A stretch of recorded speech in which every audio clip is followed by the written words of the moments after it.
श्री गुरु चरण कमलेभ्यो नमः।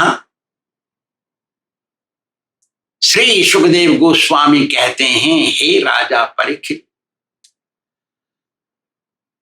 जिसकी जो इच्छा करे वो नहीं कर बैठना चाहिए कि जो कुछ कोई करता है उसका परिणाम भी भुगतना पड़ता है।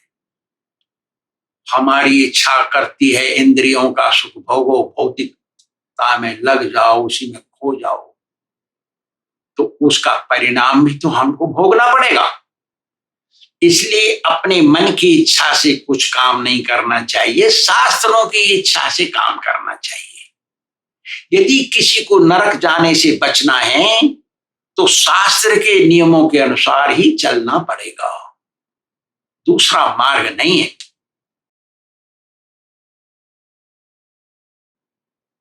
यदि किसी को मैथुन करने की इच्छा है तो वो शादी करे और भगवान के भगत बनाए, बच्चे बनाए जो भक्ति करेंगे।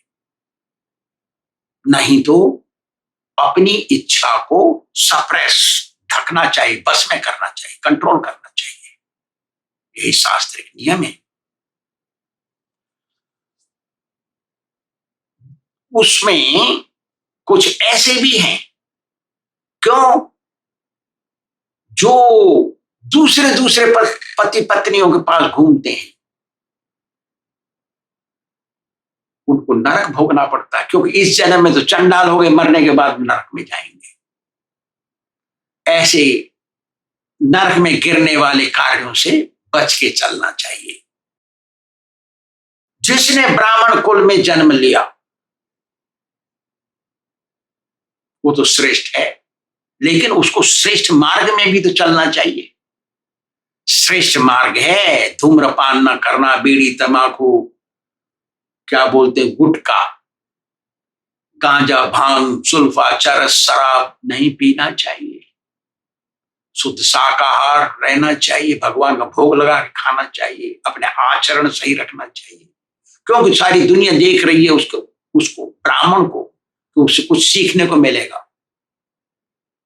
इसलिए ब्राह्मण को बच के चलना चाहिए। और एक और द्विज, उसको भी बच के चलना चाहिए। द्विज कहते हैं पहला जन्म तो माता पिता के मिलने से हुआ और दूसरा जन्म गुरु और शास्त्र के मिलने से होता है। शरीर का जन्म तो माता पिता के मिलन से होता है, फिर उसका दूसरा जन्म भी होता है जो गुरु से मिलता है, उसको बोलते हैं द्विज। तो ऐसा आदमी भी बच के चलना चाहिए। यदि कोई ब्राह्मण और ये द्विज वैष्णव दोनों में से कोई और दोनों एक बार भी जानबूझ के शराब पी लेंगे तो कभी शुद्ध नहीं हो सकते, क्योंकि दोनों की उपमा कच्चे घड़े से की गई है। जो घड़ा है मट्टी का, सूख तो गया है लेकिन पका नहीं है, उसमें शराब भर दो, वो कितना भी धो लो उसमें से गंध नहीं जाएगी। ऐसे ही जो ब्राह्मण कुल में जन्म हुआ है जिसका, और जो वैष्णव बन गया है, गुरु से दीक्षा ले लिया है जिसने, उसने यदि शराब पी ली तो वो कभी शुद्ध नहीं हो सकते, खत्म, उनका खेल खत्म हो गया। कभी भी अगम्यागमन नहीं करना चाहिए। अगम्या कहते हैं मैथुन को, जिससे मैथुन नहीं करना चाहिए। जैसे अपनी जन्मदाता मां से गमन नहीं करना चाहिए, मैथुन। अपनी बहन जो अपनी ही मां से जन्म ली है उससे गमन नहीं करना चाहिए। अपनी बेटी जो अपने से पैदा हुई है उससे गमन नहीं करना चाहिए। अपने छोटे भाई की पत्नी, उससे गमन नहीं करनी चाहिए। अपनी सास, उससे गमन नहीं करना चाहिए। गुरु पत्नी, कोई गुरु जी की पत्नी है तो उससे गमन नहीं करना चाहिए। ब्राह्मण पत्नी, उससे गमन नहीं करना चाहिए। ये तो पुरुषों का हो गया। स्त्री का अपने स्वयं पिता से गमन नहीं करना चाहिए। अपने भाई जो अपनी मां के पेट से पैदा हुआ है, उससे गमन नहीं करना चाहिए। अपने ही बेटे, उससे गमन नहीं करना चाहिए। अपने ससुर, उससे गमन नहीं करना चाहिए। राजनीतिज्ञ, उससे गमन नहीं करना चाहिए। राजा, उससे गमन नहीं करना चाहिए। ये पुरुष स्त्रियों के लिए हो गया। जो अगम्यागमन करते हैं वो तो चंडाल कहे जाते हैं जब तक जिंदे हैं, मरने के बाद नरक भोगते हैं बहुत गंभीर, इसलिए उसके बच के चलना चाहिए।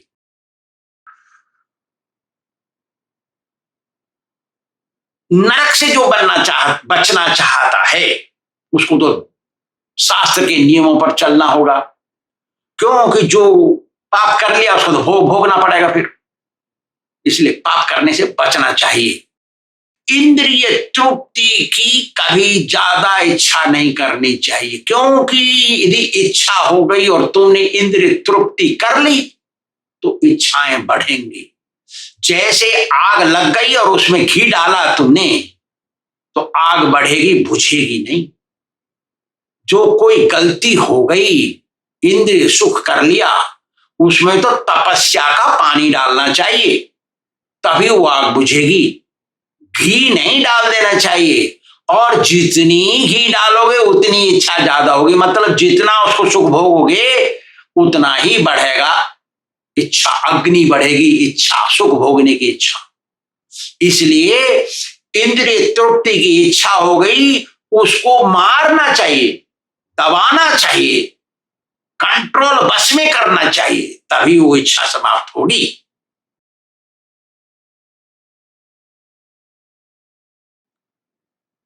जिस पुरुष का जन्म ब्राह्मण कुल में हुआ है उसको साधारण मनुष्य की तरह नहीं रहना चाहिए, क्योंकि सभी साधारण मनुष्य उसकी तरफ देखते हैं कि हमको कुछ सीखने को मिलेगा इनसे, इनके चरण छूने से हमको आशीर्वाद मिलेगा, इनको भोजन कराने से हमको हमारे पाप जाएंगे, ऐसा। इसलिए उसको ब्राह्मण को साधारण मनुष्य की तरह नहीं रहना चाहिए, अन्य जाति वाले मनुष्यों की तरह भी नहीं रहना चाहिए। उसको तो वेद पाठ, शास्त्र पाठ, ध्यान, भजन, ध्यान करते रहना चाहिए, जिससे दूसरों को आशीर्वाद मिल सके। जब तक हमारे अंदर पुण्य नहीं होगा हम दूसरों को आशीर्वाद कैसे देंगे, ऐसे ब्राह्मण को सोचना चाहिए। इसलिए शास्त्र में 4 बनाए भाग किए ब्राह्मणों के। ब्राह्मण के 4 भाग है, 4 भाग में भी अनेक अनेक दूसरे भाग हैं। जो अछूत ब्राह्मण है, जैसे मूर्धनी में जाते हैं ब्राह्मण, मूर्धनी का खाते हैं, जैसे वो शनिश्चर का दान लेते हैं ब्राह्मण, ऐसे ब्राह्मण हैं जो अछूत माने जाते हैं। वो तो शास्त्र कहता है उत्तमा भिक्षुका विप्रा, जो दान लेकर के गुजर करता है, भिक्षा लेकर के, वो विद्वान ब्राह्मण सबसे श्रेष्ठ कहलाता है। विप्रा, विप्रा माने विद्वान ब्राह्मण। विप्र कहते हैं विद्वान ब्राह्मण को, शास्त्र में पारंगत, लेकिन वो किसी से कुछ नहीं मांगता, जो कुछ मिल जाए उसी में संतुष्ट। संतोषी सदा सुखी, असंतुष्टा द्विजा नष्टा। जो द्विज है, ब्राह्मण है, वो संतोष नहीं, जो मिल गया उसी में संतोष हो जाए, वो नष्ट हो गया, वो अच्छा नहीं है। सो उत्तमा भिक्षुका, भिक्षुक है वो ब्राह्मण, दान जो मिल जाए दे दे, राधे राधे, वो मिल जाए उसी से संतोष है। वो 2-4 आज हलवा पूरी मिल गया, कल मुट्ठी चना, कभी घी घना तो कभी मुट्ठी चना, ऐसे चलता है, वो उत्तम होता है, वो सबसे श्रेष्ठ ब्राह्मण। वो छोटा नहीं है, सब शिक्षित है, बड़े बड़े प्रोफेसर उसके सामने आगे ढोल लगाएंगे, पढ़ेंगे उससे, ऐसा जानकार भी है, लेकिन किसी से कुछ नहीं मांगता, कोई ठेका नहीं लेता, हो सबको सब कुछ ज्ञान दे देता है, लेकिन लेता कुछ, जो मिल जाए उसी में खुश है। वो मध्यमा कृषिकारी का एक छोटा नीच ब्राह्मण, मध्यम, वो खेती क्यारी करता है, या खेती क्यारी उसके नाम में, खेती क्यारी करता है, कृषि कार्य का कृषि करता है, वो मध्यम हो गया, उत्तम नहीं है वो। वाणिज्यापश्चा विप्र, जिसने दुकान खोल ली, व्यापार कर रहा है किसी तरह का बिजनेस, वो तो गिर गया ब्राह्मण, थर्ड क्लास हो गया वो, पतित हो गया वो। शूद्राणाम परसेवक, दूसरे की नौकरी कर ली उसने ब्राह्मण ने, तो वो शूद्र हो गया इस जन्म में। उसको निमंत्रण दे के भोजन कराएंगे तो हमारा पुण्य लेके जाएगा वो। उसको हम दान दक्षिणा दे देंगे तो हमको कोई पुण्य नहीं मिलेगा और गरीब बनेंगे अगले जन्म में। शूद्रानाम परसेवक, 4 प्रकार के ब्राह्मण हैं शास्त्रों में, उनसे बच के चलना चाहिए। सबसे श्रेष्ठ ब्राह्मण मिल गया, वो हमारा तकदीर है, उसको पकड़ के रखना चाहिए। नहीं मिला तो दूसरे नंबर को पकड़ो रे, क्या करेंगे। लेकिन प्याज लहसुन शराब बीड़ी तमाकू गांजा सुलभ चाय नहीं पीना चाहिए वो, ऐसा। चलो, ब्राह्मण कैसा भी हो उसको दंड नहीं देना चाहिए, उसको ठगना नहीं चाहिए। यदि उसने राष्ट्र के नियम तोड़ दिए तो वो सरकार दंड देगी, लेकिन व्यक्तिगत अपने आप दंड नहीं देना चाहिए। वो दंड का भागी नहीं होता ब्राह्मण शास्त्रों के अनुसार, और ऐसा कर्म करेगा ही नहीं जो जिसको दंड मिले। और बाई मिस्टेक हो गया तो उसको दंड नहीं देना चाहिए, उसको सुधारना चाहिए, समझाना चाहिए, उसको शर्मिंदा कर देना चाहिए, इतना बहुत है। हत्या नहीं कर देनी चाहिए कभी भी ब्राह्मण की।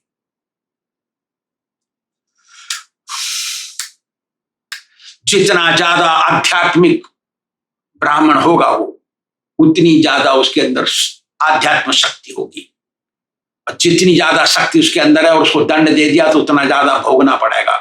इसलिए ब्राह्मण से बच के रहना चाहिए। ब्राह्मण एक भगवान का वरदान है, भूसुर कहते हैं संस्कृत में, भूमि का देवता ब्राह्मण।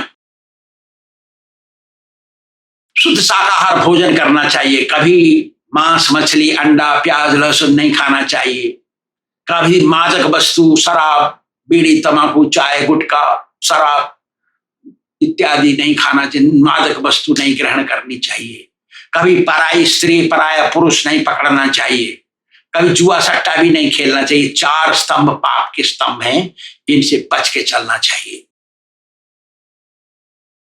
कभी भी अपने ही लिए भोजन नहीं बनाना चाहिए। पत्नी बना रही है, हम 2 आदमी हैं, 4 आदमी 2 बच्चे हैं, अपने लिए भोजन बना रहे हैं, बिना भोग लगाए खा गए। शाकाहारी है तो भी पाप ही खा रहे हैं। भगवान बोल रहे हैं ना भगवद गीता में, यज्ञ शिष्टासन संतो मुच्यन्ते सर्व किल विषयी भुंजन्ते ते त्वघम पापा ये पचन्ति आत्म कारणात्। भगवान गीता में बोल रहे हैं, जो शाकाहारी भी है तो यदि वो मुझे भोग लगाने के बिना अपने आप खा लेता है या अपने लिए ही पका रहा है तो वो भोजन नहीं कर रहा, वो तो पाप खा रहा है।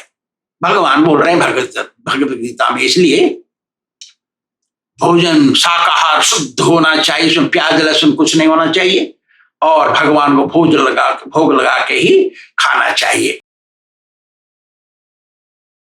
ब्राह्मण को कभी अखाद्य वस्तु नहीं खानी चाहिए। अखाद्य वस्तु क्या, बिना भोग लगाने की चीज को अखाद्य वस्तु बोलते हैं ब्राह्मण के लिए। दूसरों के लिए अखाद्य वस्तु बोलते हैं प्याज लहसुन अंडा मांस मछली इत्यादि, सलगम चुकंदर गाजर, ऐसे चीजों को अखाद्य वस्तु बोलते हैं दूसरों के लिए। ब्राह्मण के लिए तो ये सब अखाद्य है ही, लेकिन दूसरा जो बिना भोग लगाया हुआ भी अखाद्य वस्तु है। ब्राह्मण को तो ध्यान से भोग लगाना चाहिए, कभी भी अशुद्ध नहीं रहना चाहिए, शुद्ध रहना चाहिए, साफ। कभी भी ब्राह्मण को वचन देकर के बदल जाना नहीं चाहिए। बोल दिया आइए हमारे घर पे, हम 1 कट्टा चीनी दे देंगे आपको, और गए वहां पे, खर्चा हुआ भाड़ा जाने आने का, और वहां गए तो बदल गया हमारे पास चीनी नहीं है, जाइए आप, और कह दिया है चीनी मांगने आ गया, तिरस्कार और कर दिया। ऐसे आदमी को ब्रह्म हत्या का पाप लगता है। ब्राह्मण से बच के चलना चाहिए। ब्राह्मण को बोल दिया कोई बात तो बदलना नहीं चाहिए। ब्राह्मण की कभी झूठी निंदा नहीं करनी चाहिए। ब्राह्मण से नीच लोगों की तरफ व्यवहार नहीं करना चाहिए। ब्राह्मण तो ब्राह्मण है, उसे नीच लोग चमार मंगी ऐसे कैसे व्यवहार कर देंगे? व्यवहार सही होना चाहिए। कभी भी अपनी बड़ाई नहीं करनी चाहिए। ब्राह्मण के सामने विशेष रूप से अपनी बड़ाई नहीं करनी चाहिए। मैंने ऐसा कर दिया, मेरा ऐसा हो गया। बताने के लिए तो बताना पड़ता है कभी कभी पूछने से, बाकी अपनी बड़ाई हर समय नहीं करना चाहिए। और फिर दूसरे की बुराई नहीं करनी चाहिए हर समय। बताने के लिए तो बताना पड़ता है, लेकिन बुराई नहीं करनी चाहिए किसी की हर समय। झूठ बोलना अपनी आदत नहीं डालनी चाहिए, झूठ बोलने की। सत्य मार्ग मालूम है लेकिन सत्य मार्ग पर नहीं चलना, उसको दुर्योधन का अपराध लगता है। दुर्योधन बोला ना, जानामि सत्यम न च मे प्रवृत्ति, जानामि धर्मम न च मे प्रवृत्ति। मैं जानता हूं सत्य क्या है, धर्म क्या है, लेकिन मैं करना नहीं चाहता। इसलिए भगवान ने उसको कमर तोड़ दिया, तोड़वा दिया। इसलिए हम जो मार्ग सही है उस पर चलना, जो मार्ग गलत है मालूम है उसको कर रहे हैं फिर गलत है, वो ऐसा नहीं होना चाहिए। उसको ब्रह्म हत्या का पाप लगता है। पाप पाप आचार नहीं करना चाहिए। पाप का आचार, पाप आचरण नहीं करना। आचार मीन्स आचरण, आचार मीन्स ना आचार नहीं, आचार, आंख बड़ा डंडा। कभी जीव हिंसक से मित्रता नहीं करनी चाहिए। जो पापी है, पाप में लगे हुए, उनसे मित्रता नहीं करनी चाहिए। जो सुरा माने शराब पीते हैं उससे व्यवहार नहीं करना चाहिए। जो जुआरी होते हैं उससे व्यवहार नहीं चाहिए करना चाहिए। जो वैश्या वैश्या होती हैं उनके घर में जाकर भोजन नहीं करना चाहिए।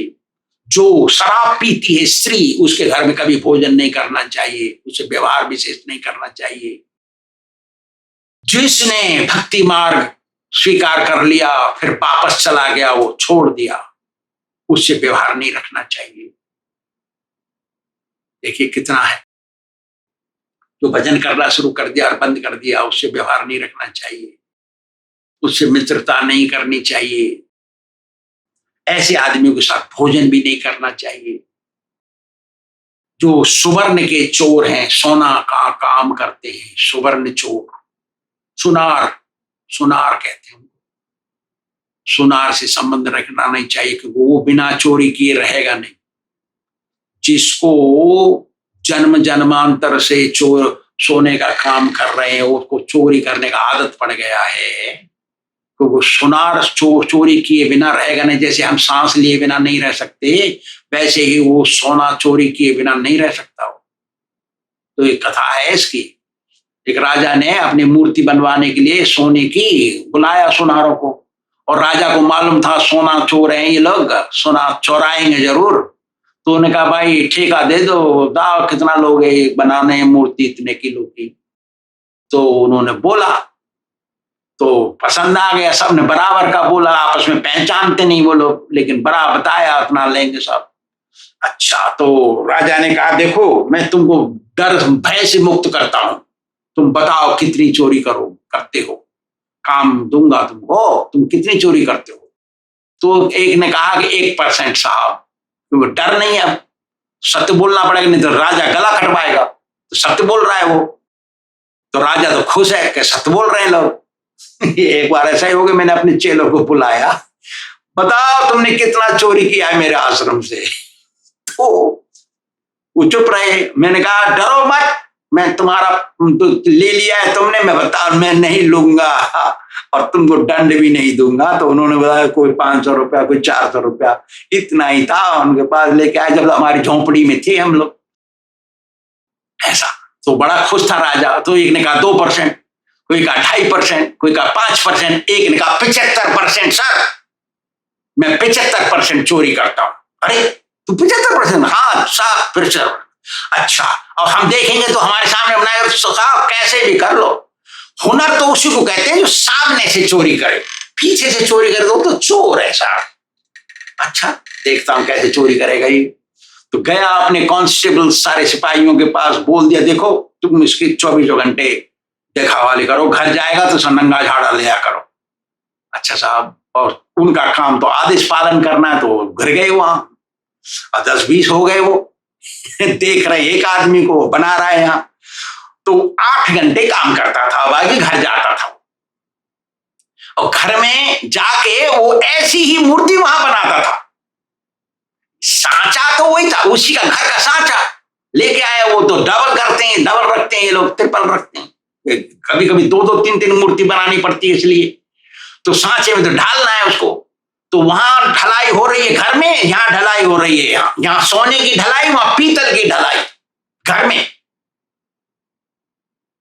तो वहां भी मूर्ति बन रही है, यहां भी वही मूर्ति, अलग नहीं कुछ। दोनों एक ही समय मूर्ति बन गई। तब वो सफाई होनी है मूर्ति की, धुलाई कराई, धुलाई से साफ नहीं हुआ और घर में तो मूर्ति बना ली पीतल की, उसमें सोना चढ़ाया, पीतल के ऊपर सोना चढ़ाया, असली बहुत मोटा सोना चढ़ाया। वो तो साफ दिख रही है घर की मूर्ति।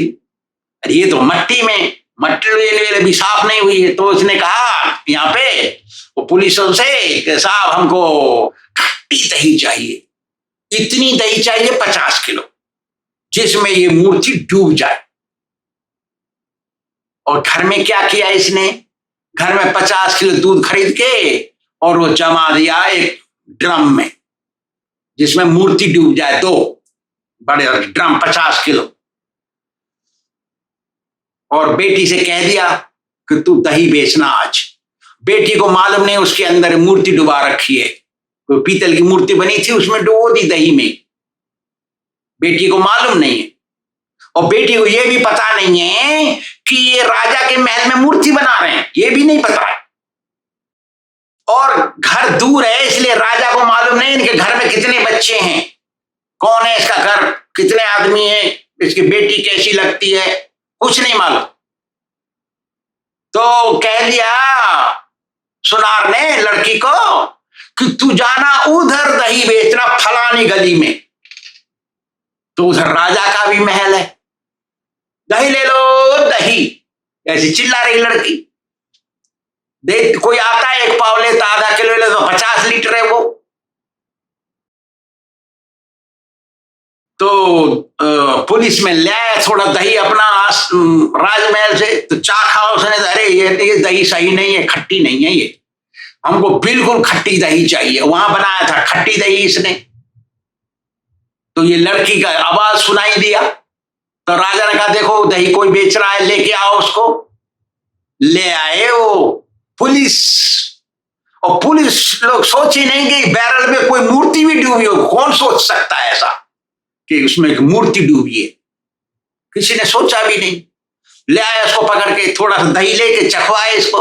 हाँ साहब ये दही बिल्कुल सही है, हमको 50 किलो चाहिए कम से कम।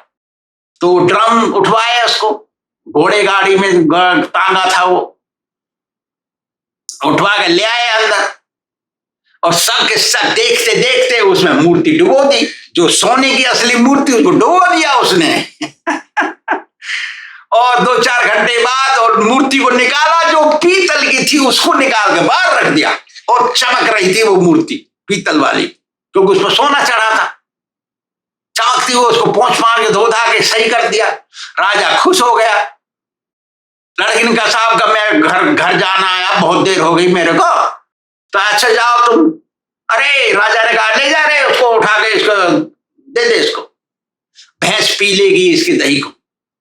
ले दिया, ले गई वो लड़की, उतार के रख दिया घर में। वो लड़की को क्या पता है क्या हो रखा दही के अंदर। खट्टी दही कौन खाएगा, उसमें फिर मूर्ति डूबी होती उसके सामने, क्योंकि मूर्ति को उसी के सामने डुबाया था असली सोने की। निकाला दूसरी मूर्ति पीतल वाली, तो लड़की को क्या मालूम उसमें 2 हो गई हैं। तो लड़की गई इधर, उधर आके पूछ लिया। तो कहा कैसा, कहो भाई।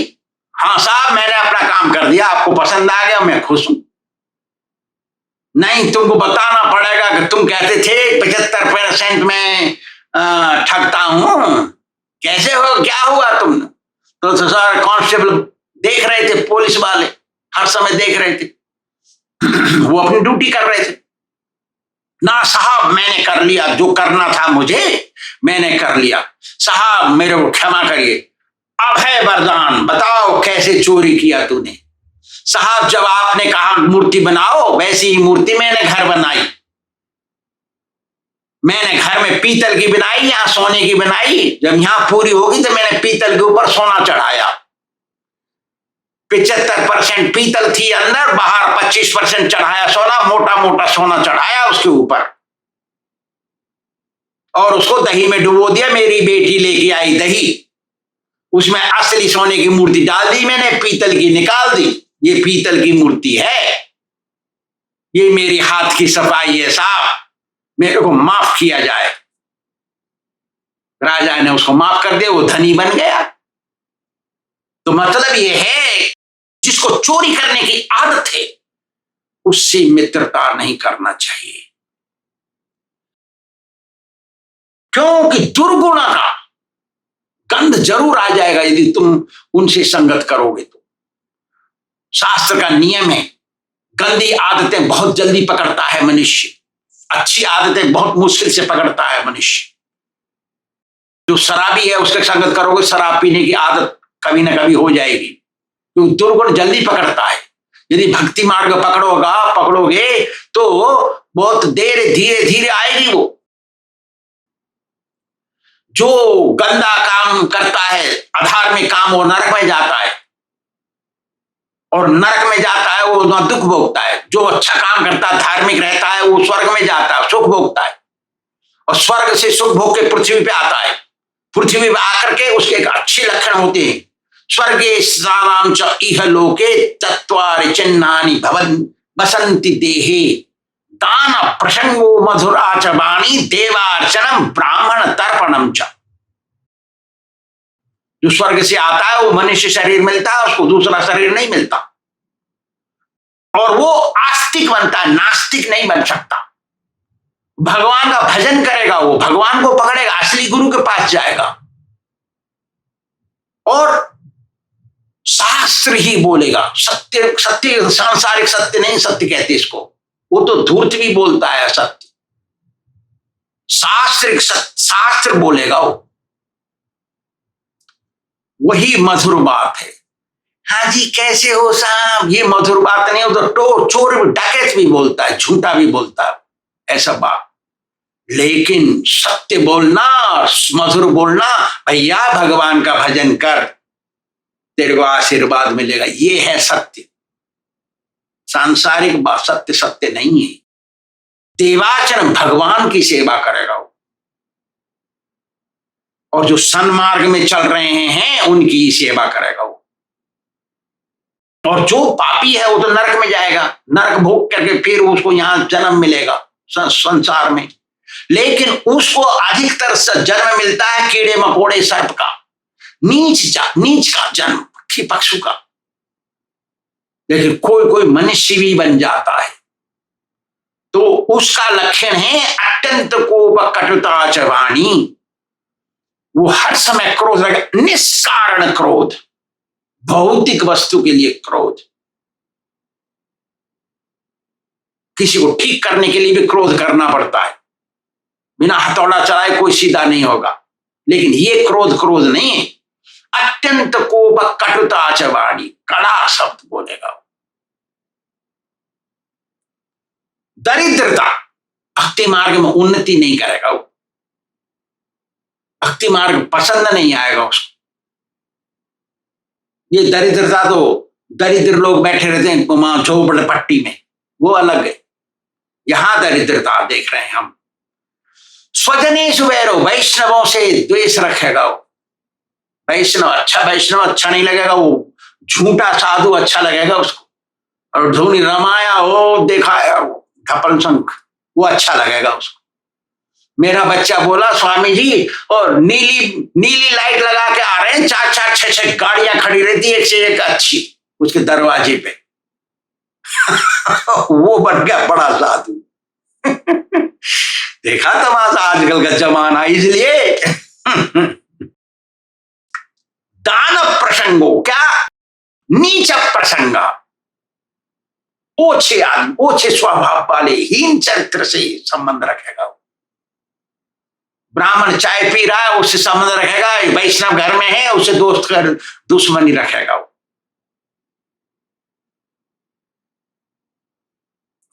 फलहीन सेवा, जो भक्ति मार्ग में नहीं है उनको ही सेवा करेगा, वो उनको दक्षिणा देगा। जो भक्ति मार्ग में है उनसे दुश्मनी करेगा, उनकी बे अबे करके उसके व्यवहार सही न रखेगा। ऐसा है। इसलिए इन चिन्हों को देख करके पता पड़ जाता है कौन कहां से आया है। इसलिए सबसे श्रेष्ठ चीज है भक्ति मार्ग को पकड़ना और अपनी इच्छाओं को बस में रखना और सही मार्ग में चलना, गुरु की बात मान के रहना। इससे अच्छी चीज और कुछ नहीं है। श्री राधा गोविंद भगवान की जय।